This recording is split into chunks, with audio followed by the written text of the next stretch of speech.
Hi friends, എല്ലാവർക്കും നമസ്കാരം. Welcome to my channel. അപ്പോൾ ഇന്ന് വളരെ ടേസ്റ്റി ആയിട്ടുള്ള ഒരു റെസിപ്പിയാണ് ഒരു ഫ്രഞ്ച് ടോസ്റ്റ്. ഇതിന് ബോംബെ ടോസ്റ്റ് എന്നും പറയും. അപ്പോൾ എങ്ങനെയാണ് അത് ചെയ്യുന്നതെന്ന് കാണാം. അപ്പോൾ കുട്ടികൾക്കൊക്കെ വളരെ ഇഷ്ടപ്പെടും ഈ റെസിപ്പി.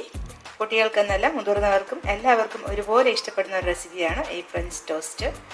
അപ്പോൾ അത് വളരെ എളുപ്പത്തിൽ ചെയ്യാൻ പറ്റും. ആർക്ക് വേണമെങ്കിലും ചെയ്യാം, കൊച്ചു കുട്ടികൾക്ക് വരെ ചെയ്യാൻ പറ്റും. അപ്പോൾ എങ്ങനെയാണ് അത് ചെയ്യുന്നതെന്ന് കാണാം. ചാനൽ എല്ലാവരും സബ്സ്ക്രൈബ് ചെയ്യുക, സപ്പോർട്ട് ചെയ്യുക. ആ ബെല്ലൈക്കൺ കൂടെ ഒന്ന് പ്രസ് ചെയ്യുക. അതിൽ ഓൾ ഓപ്ഷൻ തിരഞ്ഞെടുക്കുക.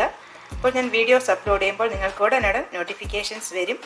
എല്ലാവരും നോട്ടിഫിക്കേഷൻസ് വന്നാൽ ഉടൻ തന്നെ ഒന്ന് ചെക്ക് ചെയ്യണം. അപ്പോൾ നമുക്കൊട്ടും സമയം കളയാതെ റെസിപ്പിയിലോട്ട് പോകാം. അപ്പോൾ നമ്മൾ ഇന്ന് ഉണ്ടാക്കാൻ പോകുന്നത് ഒരു ഫ്രഞ്ച് ടോസ്റ്റാണ്. ബോംബെ ടോസ്റ്റ് എന്നും പറയും. അപ്പോൾ അത് നമ്മൾ ബ്രെഡിലാണ് ചെയ്യുന്നത്. അപ്പോൾ നമുക്കതിന് ആവശ്യമായ സാധനങ്ങൾ ബ്രെഡ് വേണം, പിന്നെ മുട്ട ഇവിടെ എടുത്തിട്ടുണ്ട്, പിന്നെ പാല് വേണം, പഞ്ചസാര, ഇതൊക്കെയാണ് ഇതിന് ആവശ്യമായ സാധനങ്ങൾ. ഇനി നമുക്കതെങ്ങനെ ചെയ്യുന്നത് നോക്കാം. അപ്പോൾ ഇവിടെ 2 മുട്ട ഒരു പാത്രത്തിൽ ഒഴിച്ചു. ഇനി നമുക്ക് ഒരു 1/2 കപ്പ് പാല് കൂടെ എടുക്കാം. പാല് നമുക്ക് ഏത് പാല് വേണമെങ്കിലും എടുക്കാം, പശുവിൻ പാൽ എടുക്കാം. പക്ഷേ എനിക്ക് ഇപ്പോൾ പാല് കിട്ടാത്തതുകൊണ്ട് ഞാൻ പാൽപ്പൊടിയാണ് ഇവിടെ എടുത്തിരിക്കുന്നത്. പാൽപ്പൊടി കലക്കിയാണ് എടുത്തത്. ഇനി നമുക്ക് ആവശ്യത്തിന് പഞ്ചസാര ചേർക്കാം. പഞ്ചസാര അവരവരുടെ മധുരത്തിനനുസരിച്ച് ചേർക്കാം.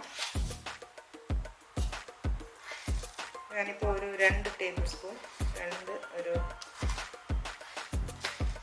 ടേബിൾ സ്പൂൺ പഞ്ചസാര ചേർത്ത് കൊടുത്തു. നമുക്ക് അവസാനം വേണമെങ്കിൽ മധുരം നോക്കിയിട്ട് വേണമെങ്കിൽ കൂടുതൽ ചേർക്കാം. പിന്നെ ഒരല്പം ഉപ്പ്, ഇനി കുറച്ച് വാനില എസൻസ് കൂടെ ചേർത്ത് കൊടുക്കണം. ഈ മുട്ടയുടെ ഒരു സ്മെല്ല് മാറാനായി നമുക്കൊരല്പം വാനില എസൻസ് കൂടെ ചേർത്ത് കൊടുക്കാം. ഇനി ഇത് നന്നായിട്ട് ബീറ്റ് ചെയ്ത് ഈ പഞ്ചസാര നല്ലപോലെ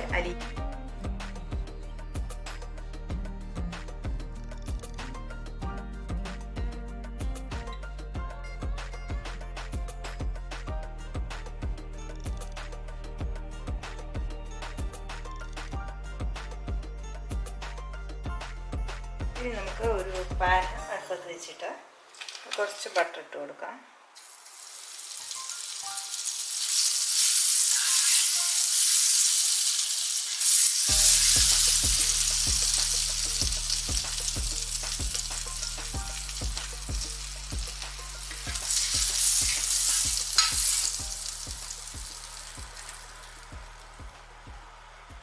എന്നിട്ട് ഇതുപോലെ ബ്രെഡ് സ്ലൈസ് നല്ലപോലെ ഇതിലൊന്ന് ഡിപ്പ് ചെയ്ത് എടുക്കാം.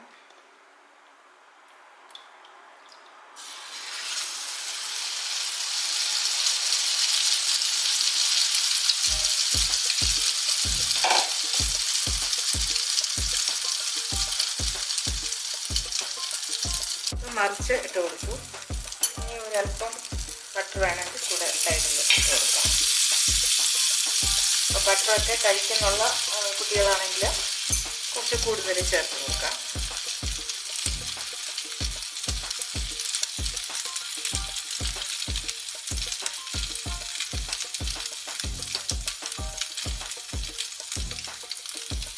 ഇനി നമുക്കിത് എടുക്കാം.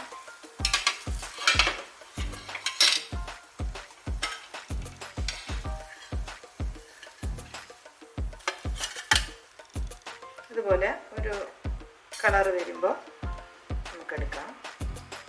നന്നായിട്ട് മൊരിച്ചെടുക്കണം എന്നുള്ളവർക്ക് അങ്ങനെ എടുക്കാം. ഇതിപ്പോൾ കുറച്ച് ആവശ്യത്തിന് ആയിട്ടുണ്ട്. ഈ ഒരു പാകത്തിലാണ് എനിക്കിഷ്ടം, അതുകൊണ്ട് ഞാനങ്ങനെ എടുക്കുന്നു. കുറച്ചുകൂടെ മൊരിച്ച് വേണമെങ്കിൽ നമ്മൾ ഫ്ലെയിം കുറച്ചിട്ടിട്ട് ചെയ്യണം. അല്ലെങ്കിൽ പഞ്ചസാര ചേർത്തതുകൊണ്ട് ഈ പെട്ടെന്ന് കരിഞ്ഞു പോകാനുള്ള ചാൻസ് ഉണ്ട്. അപ്പം ഞാൻ ഈ ഒരു പാകത്തിലാണ് എടുത്തത്.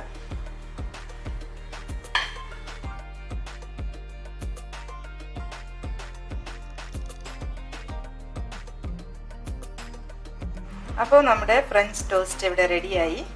ഇപ്പോൾ ഞാൻ എടുത്ത അളവിൽ ഒരു 6-7 പീസ് ബ്രെഡ് ചെയ്യാൻ സാധിക്കും. അപ്പോൾ നമുക്ക് എത്ര വേണമെങ്കിലും ഈ ഒരു അളവിൽ എടുത്ത് ചെയ്യാൻ പറ്റും.